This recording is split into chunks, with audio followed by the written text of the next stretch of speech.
the level of impunity in the world is politically indefensible and morally intolerable. Today, a growing number of governments and others feel entitled to get out of jail free card. They can trample international law. They can violate the United Nations Charter.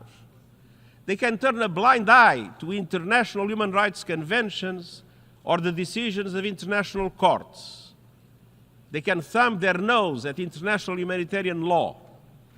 They can invade another country, lay waste to whole societies, or utterly disregard the welfare of their own people.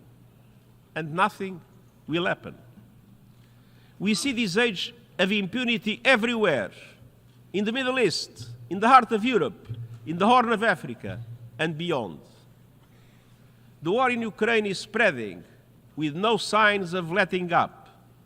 Civilians are paying the price in rising death tolls and shattered lives and communities.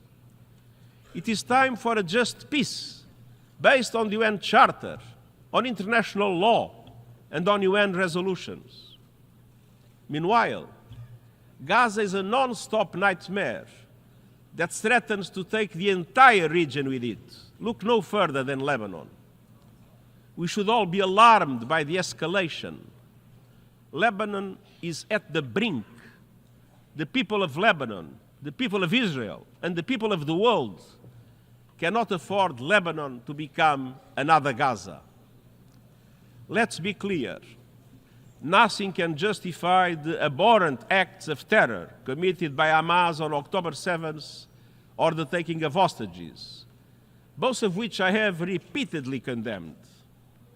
And nothing can justify the collective punishment of the Palestinian people.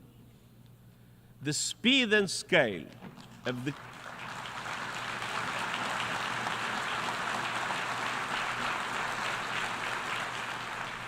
The good news is Putin's war has failed and at his core aim. He set out to destroy Ukraine, but Ukraine is still free. The world now has another choice to make. Will we sustain our support to help Ukraine win this war and preserve its freedom, or walk away and let aggression be renewed and a nation be destroyed? I know my answer. We cannot grow weary. We cannot look away. And we will not let up on our support for Ukraine. Since October 7, we've also been determined to prevent a wider war that engulfs the entire region. Hezbollah, unprovoked, joined the October 7 attack, launching rockets into Israel. Almost a year later, too many on each side of the Israeli-Lebanon border remain displaced. A full-scale war is not in anyone's interest. Even if the situation has escalated, a diplomatic solution is still possible.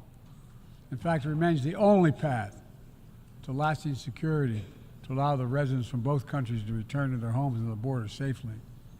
And that's what we're working tirelessly to achieve.